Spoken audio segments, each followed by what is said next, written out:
열왕기상 10장 14절부터 마지막 절까지 교독하겠습니다. 열왕기상 10장 14절로 마지막 절까지 530페이지 열왕기상 10장 14절을 제가 읽겠습니다. 솔로몬의 세입금의 무게가 금 666달란트요 그 외에 또 상인들과 무역하는 객상과 아라비아의 모든 왕들과 나라의 고관들에게서도 가져온지라. 솔로몬 왕이 쳐서 느린 금으로 금방패 200개를 만들었으니 매 방패에 든 금이 600세겔이며 또 쳐서 느린 금으로 작은 방패 300개를 만들었으니 방패에 든 금이 3만회라.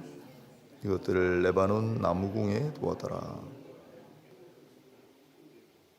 왕이 또 상아로 큰 보좌를 만들고 정금으로 입혔으니 그 보좌에는 6층계가 있고 보좌 뒤에 둥근 머리가 있고 앉는 자리 양쪽에는 팔걸이가 있고 팔걸이 곁에는 사자가 하나씩 서 있으며 또 12사자가 있어 그 6층계 좌우편에 서 있으니 어느 나라에도 이같이 만든 것이 없었더라. 솔로몬 왕이 마시는 그릇은 다 금이요 레바논 나무 궁의 그릇들도 다 정금이라. 은기물이 없으니 솔로몬의 시대에 은을 귀히 여기지 아니함은 왕이 바다에 다시스 배들을 두어 히람의 배와 함께 있게 하고 그 다시스 배로 3년에 한 번씩 금과 은과 상아와 원숭이와 공작을 실어 왔음이더라. 너는 왕의 지혜와 세스기야가 세상의 그 어느 왕보다 큰지라. 온 세상 사람들이 다 하나님께서 솔로몬의 마음에 주신 지혜를 들으며 그의 얼굴을 보기 원하여 그들이 각기 예물을 가지고 왔으니 곧 은그릇과 금그릇과 의복과 갑옷과 향품과 말과 노새라. 해마다 그리하였더라. 솔로몬이 병거와 마병을 모으매 병거가 1400대요 마병이 12,000명이라. 병거성에도 두고 예루살렘 왕에게도 두었으며 왕이 예루살렘에서 은을 돌같이 흔하게 하고 백향목을 평지의 뽕나무같이 많게 하였더라. 솔로몬의 말들은 애굽에서 들여왔으니 왕의 상인들이 값주고 산 것이며 애굽에서 들여온 병거는 한 대에 은 600세겔이요 말은 한 필에 150세겔이라.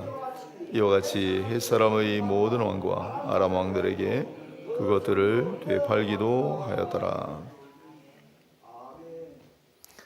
물질적 풍요와 영적인 빈곤 제목으로 물질적으로 풍요하였으나 영적으로 빈곤하였다 말씀을 함께 하겠습니다. 솔로몬 왕국 이야기를 다루고 있는데 솔로몬 왕국은 10장 부분에서 전성시대를 묘사합니다. 그리고 11장을 보면 문제의 11장의 6절에 솔로몬이 여호와의 눈앞에서 악을 행하여 그의 아버지 다윗이 여호와를 온전히 따름같이 따르지 아니하고 라고 하는 대목이 나옵니다. 뭔가 문제가 생겼습니다. 솔로몬 왕국에 솔로몬은 하나님이 사랑하시는 자라는 이름을 가지고 있었고 우여곡절 끝에 하나님의 절대적인 은혜로 왕이 되었고 뿐만 아니라 초창기에 하나님 앞에 간절히 나아갔을 때 기도하였을 때 하나님께서 큰 기도의 응답을 주셔서 이 세상 누구보다도 지혜로운 사람으로 만들어 주셨습니다. 여러분, 왜 하나님이 솔로몬에게 엄청난 지혜를 주셨습니까? 그가 구한 대로 나라를 잘 다스리기 위해, 또한 하나님의 말씀을 잘 받아들이기 위해, 가르치기 위해 지혜를 주셨겠지 않습니까? 그런데 오늘 본문을 보면 지혜를 가지고 뭘 하고 있습니까? 장사를 하고 있습니다. 하나님의 말씀 누구보다도 잘 순종해야 되는 왕인데 오늘 본문을 보면 가만히 보면 하나님 말씀 모세를 통해 주신 모세오경의 신명기의 말씀을 정면으로 어기고 있는 솔로몬의 모습을 보게 됩니다. 그토록 성전을 향하여 기도하자고 부르짖었는데 하나님, 이 백성이 성전을 향하여 두 팔을 들고 기도하면 무엇이든지 들어 응답하여 주옵소서. 그런데 오늘 전성시대에 아무리 봐도 솔로몬이 성전에 가서 기도하였다라는 말이 안 나옵니다. 왜 이렇게 됐을까? 너무 부자가 돼서 그래요. 너무 부유해져서 그렇습니다. 아무것도 불편함이 없고 너무나 풍성한 은혜를 누리기 때문에 영적으로 빈곤해졌다, 이렇게 봅니다. 본문 말씀을 좀 보겠습니다. 솔로몬의 세입금의 무게가 금 666달란트요. 제가 어제 하면서 좀 이상하긴 했어요. 네. 누구 한 분이 문자 보내가지고 목사님 어제 한 거 1g 가격인 것 같습니다. 그래서 찾아보니까 아니 세상에 금 1g이 10만 원이나 해요? 1g 정말 얼마 되지도 않는데 금값이 비싸긴 비쌉니다. 한도는 3.75g이니까 금 한도는 30만 원이 넘는 걸로 수정하도록 하겠습니다. 그럼 그렇지, 2022년에 22만 원이었는데 더 올랐어요. 금 한도는 30만 원이 넘어요. 3g밖에 안 되는데 이 세상에 금이 그렇게 비싸요? 제가 뭘 알겠어요, 돈에 대해서. 그래서 한돈이 30만 원이 넘는데, 그러면 다시 계산을 해볼게요. 금 1달란트가 도대체 얼마인가? 나중에 집에 가서 식사하면서 한번 가만히 생각해 보세요. 밤에 잠 안 오면 계산 다 해보세요. 여기 나오는 거. 1달란트는 34kg예요. 무게로 34kg. 금 34kg면 도대체 얼마나 됩니까? 34 곱하기 1kg는 1000g이니까 34 곱하기 1000 곱하기 그 다음에 1g에 10만 원 넘는다 그랬잖아요. 그래서 10만 원을 곱하시면 금 1달란트 가격이 나오는데, 그거 지금 딱 우리 시세인데 지금 이 본문 다루는 게 3000년 전이란 말이에요. 3000년 동안의 인플레가 있으니까 그거 계산하면 책정이 안 되는 가격입니다. 그래서 금 1달란트는 어마어마하게 비싼 돈인데 1달란트도 아니에요. 666달란트가 조세 수입이에요. 1년에 거두는 세금만 666달란트다. 이것보다 1000년 후에 예수님이 오셨을 때 그 당시에 갈릴리 지방하고 요단 동편 땅을 다스리던 헤롯 안디바라고 하는 사람이 있었다고 어제 말씀드렸습니다. 그 갈릴리하고 요단 동편은 가장 이제 비옥한 평야가 많고 또 해산물과 농산물이 집결하고 또 동방에서 오고 북쪽에서 오는 각종 무역품들이 지나가는 곳이라 굉장히 부자 동네입니다. 갈릴리하고 요단 동편. 그런데 그 갈릴리하고 요단 동편 다스리던 헤롯 안디바라고 하는 왕도 1년에 거둬 누리는 세수가 200달란트밖에 안 됐습니다. 솔로몬은 666달란트니까 3배나 더 하고 1000년 동안의 인플레를 계산하면 엄청난 거예요. 그리고 가끔씩 가다가 스바 여왕도 120달란트 금을 실어줬죠. 히람 왕도 120달란트씩 금을 실어줬죠. 또 스바 여왕하고 또 히람뿐만 아니라 또 24절에 보면 온 세상 사람들이 다 하나님께 솔로몬 마음에 주신 지혜를 들으며 그 얼굴을 보기 원하여 각기 예물을 가지고 왔으니 은그릇과 금그릇과 의복과 갑옷과 향품과 말과 노새라 해마다 의리하였더라. 온 세상에서 솔로몬의 명성을 듣고 전부 금, 은을 들고 왔으니 얼마나 풍성했어요. 얼마나 부자였어요. 얼마나 전성기를 누렸습니까? 그게 솔로몬 시대. 오늘 본문에 잘 보시면 읽었는데 은이 귀하죠. 은도 비싸요. 그런데 이 솔로몬 시대는 은이 흔해 빠져서, 또 백향목이 가장 최고급 목재입니다. 백향목이 흔해 빠져서 그런 얘기 하잖아요. 지나가는 개도 10,000원짜리 들고 물고 다닌다는 그런 얘기를 들어보셨죠? 이게 은도 너무 흔하고 백향목도 흔하고 금도 흔한 정말 부자의 그런 시대를 살았던 것이 바로 솔로몬의 시대입니다. 자, 15절에도 아라비아 모든 왕들도 가지고 오고, 그래서 여러분 그 금을 가지고 뭘 했을까요? 이게 지금 우리보다 더 많이 버는 것 같은데, 아무튼 이 금을 가지고 뭘 했을까요? 16절을 보니까 괜히 금방패를 만들었습니다. 금이 너무 많으니까 금을 어디 쓸 데가 없으니까 금을 가지고 방패를 200개를 만들었대요. 또 작은 방패도 300개를 만들고, 이것도 무게를 잘 계산해 보시면 세겔은 11g이에요. 11g. 11g을 다 곱해 가지고 계산해 보시면 돼요.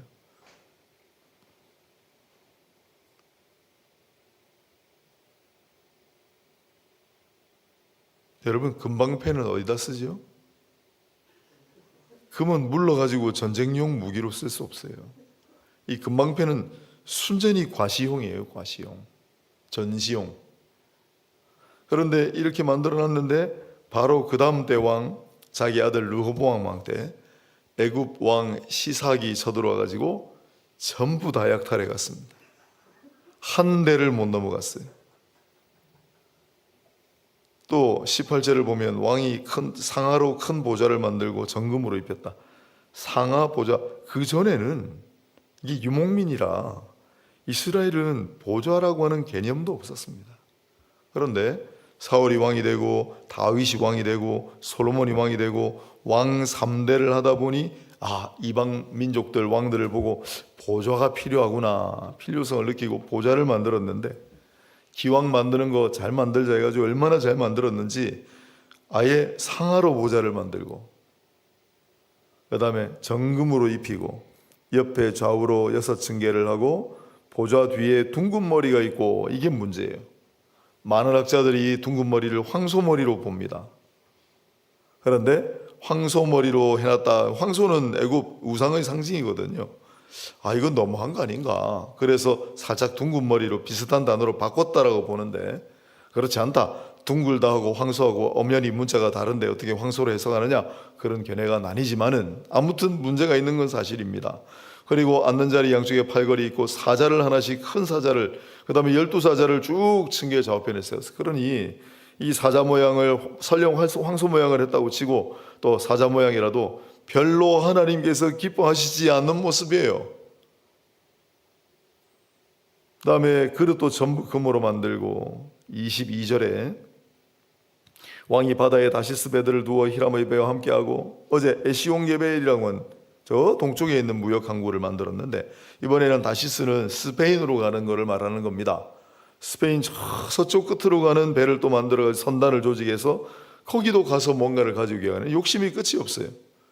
23절에 보니까 솔로몬 왕의 재산과 지혜가 세상의 어느 왕보다 큰지라, 전부 온 세상 사람들이 솔로몬에게 예물을 들고 옵니다. 자, 26절에 솔로몬은 나라가 커지고 부강해지자 군사력 증강에 힘을 쏟습니다. 병거와 마병을 몸에, 병거가 1400대고 마병이 12000명이라 병거성에도 두고 예루살렘 왕에게도 두었으며. 나라가 부강해지니까 군사력을 증강하는 것이 무슨 문제가 되겠습니까?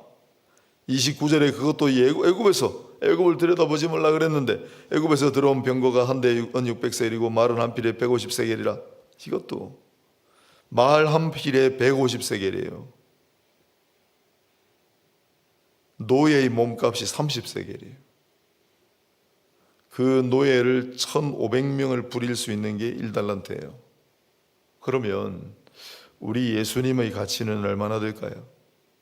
노예 수천 명을 부릴 수 있는 1달란트의 가치 정도는 돼야 되지 않겠습니까? 그런데 예수님은 말 한 필 값이 안 되는 노예의 몸값에 해당하는 30세겔에 팔리셨어요. 예수님은 30세겔인데 솔로몬 왕은 지금 세겔이 계산이 안 돼가지고 666달란트, 금 달란트로 계산을 해야 되는 그런 엄청난 물질적인 풍요를 누리고 있습니다. 자, 이 말씀을 통해 물질적인 풍요가 영적인 빈곤으로 연결이 된다고 그랬는데, 자, 솔로몬 왕에게 말씀의 흔적이 희미해져 갑니다. 뭘 보면 알 수 있느냐? 신명기 17장 15절부터 17절까지 잊을 수 없는 구절을 주셨어요. 이스라엘의 지도자에게 주의해야 할 사항을 모세에게 하나님께서 신신당부하셨습니다. 3가지를 많이 두지 말라고 하셨어요. 뭘 많이 두지 말라고 하셨을까요? 금을 많이 두지 말라. 병거와 병마를 많이 두지 말라. 그리고 여자들을 많이 두지 말라. 보세요. 10장부터 은금이 엄청 많죠? 그 다음에 마지막에 보니까 병거와 마병이 엄청 많죠. 작부들이 오죠. 싸우고 또 싸우죠. 되팔고 또 싸우죠. 그 다음 장에 가면 여인들이 많아집니다. 31장 3절을 보니까 솔로몬이 그들을 사랑하였더라. 왕은 후궁이 700명이요 첩이 300명이라. 왜 이랬을까요? 1000번제를 하나님 앞에 드리면서 하나님 제 기도 들어주세요. 제가 1000번제를 하고 있습니다. 끝날 생각을 안 해요. 예, 너무너무 길어요. 그래서 몇 번 말씀드렸는데 이게 매일 예배 때마다 조금씩 해야 될 것 같은 느낌이 있기도 합니다. 1000번제는 정말 많습니다. 오래 걸립니다. 그런데 한꺼번에 다 드렸어요. 솔로몬은 뭐 때문에? 간절함이 있어서. 무엇을 향한 간절함이었습니까? 말씀을 향한 간절함이었습니다. 기도를 향한 간절함이었습니다. 은혜를 향한 간절함이었습니다. 겸손을 향한 몸부림이었습니다. 그런데 솔로몬이 왜 이렇게 됐을까요?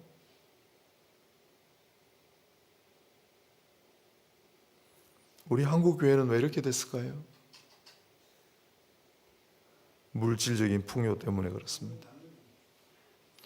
우리도 밭 조금 띄어가지고 거기 예배드리세요 그렇게 시작한 교회고, 제가 목회를 했던 교회도 거적대기 하나 깔고 나서 시작한 교회인데 지금 오랜 세월이 흘러서 웬만한 교회마다 교회 부지 땅값만 수백억에 이르고, 뿐만 아니라 1년에 거두어들이는 세수가 쭉 옆 동네도 한 100억쯤 돼요. 800억, 1000억씩 들어오는 교회도 있어요. 물질적인 풍요가 큰 걸림돌이 됩니다. 여러분, 1년에 100억이라고 해볼까요? 1년에 100억이 들어오면은 매년 교회가 뭘 할 수 있을까요? 이번에 서울에 한 교회가 너무 해마다 너무 많이 들어오니까 앞으로 계속 매년 30억씩을 계속 불이웃 돕기나 이웃 돕기로 다 내놓겠다고 선포를 했어요. 바람직한 일입니다. 여러분, 1년 동안 수백억씩이 들어오면 그걸로 뭘 할 수 있을까요? 선교사님들을 돕고 어려운 이웃들을 돕는 거 한계가 있어요. 다 못 써요. 그렇다고 그냥 막 돈을 막 퍼다 줄 수는 없잖아요. 선교제 교회를 짓고 병원을 세우고 그런 일을 해야 되는데 쉽지 않아요. 그래서 땅을 사고 부동산에 투자를 하고 그럽니다. 오늘 우리는 왜 이렇게 되었을까요? 물질적인 풍요 때문이죠. 왜 새벽 기도회와 금요 기도회 사람들은 이렇게 줄었을까요? 물질적인 풍요 때문이죠. 사람들이 너무 잘 삽니다. 풍성한 은혜를 누리고 살다 보니 영적인 빈곤이 없습니다. 하나님 앞에 나와서 새벽에 밤에 눈물을 철철 흘리며 기도해야 할 하등의 까닭이 없기 때문에 메말라가는 겁니다. 그러나 우리는 그렇지 말아야 합니다. 성경의 모든 인물들이 다 그렇지 않았습니다. 아브라함에게 하나님은 큰 복을 주셨는데, 그러나 아브라함은 하나님 말씀에 절대적으로 순종하여 거부가 된 아브라함은 그러나 결코 잊지 아니하고 첫째로 아브라함 가족이 잘 살았는데 모든 것을 다 두고 내가 너에게 명하는 땅으로 가라 했을 때 하란 땅으로 갔고, 하란 땅에서도 모든 걸 다 버리고 가나안 땅으로 갔습니다. 또 내가 너에게 준 아들 독자 이삭을 바치라는 명령에 절대적으로 순종하였습니다. 아브라함은 그랬습니다. 그러니 아브라함의 믿음을 의로 여기시고 그랬죠. 우리도 아브라함의 길을 따라야 합니다. 이삭의 길을 따라야 합니다. 뿐만 아니라 우리가 물질적인 풍요를 거부할 수는 없습니다. 이 물질적인 풍요를 다 없앨 수도 없는 거예요. 그럼 어떻게 해야 되느냐? 훈련이 필요합니다. 영적인 훈련이 필요합니다. 그래서 우리 리처드 포스터라고 하는 분, 영적 훈련과 성장이라고 유명한 책을 썼습니다. 이건 뭐 다 읽어봐야 되는 필독서예요. 영적 훈련과 성장이라는 책을 보면 영적 훈련에 세 가지가 있다. 내적 훈련과 외적 훈련과 단체 훈련이다. 내적 훈련이 무엇인가? 묵상, 기도, 금식, 말씀 연구. 외적 훈련은 검소함, 홀로 있음, 복종, 봉사. 단체 훈련은 신앙 고백, 예배, 가르침, 배움, 찬양. 무슨 뜻입니까? 안으로 계속 기도하고 금식하고 스스로를 훈련하고, 또한 밖으로는 예배에 참여하고 기도하고 하는 훈련을 하지 않으면 우리는 물질적인 풍요를 이길 수 없다.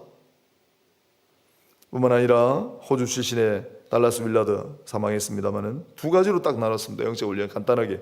하나는 절제의 훈련이다. 또 하나는 참여의 훈련이다. 절제의 훈련, 다 절제하는 것.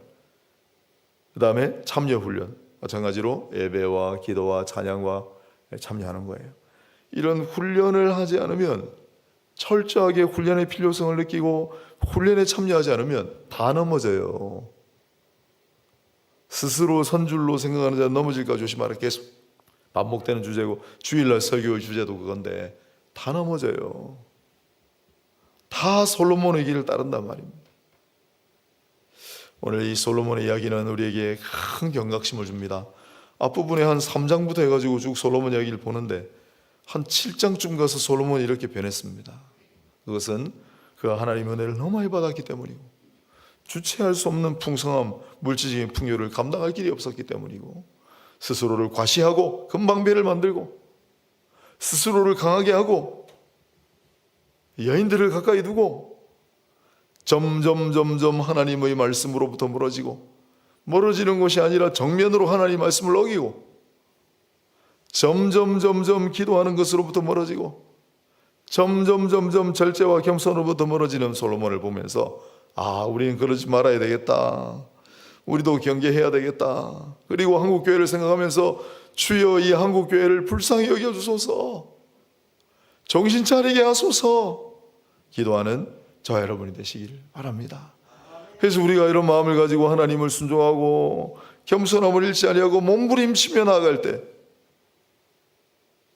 소수 인원이라도 이런 올바른 길을 걸어가서 자그마나마 선자리를 주변으로 영향력을 끼치고, 또 누군가에게 본이 되어 따르는 사람들이 생기고, 그것이 이 시대의 교회와 이 시대를 살아가는 많은 성도들에게도 희망의 빛이 될 수 있기를 소망하고, 여러분들이 소망이 되어 주시기를 바랍니다.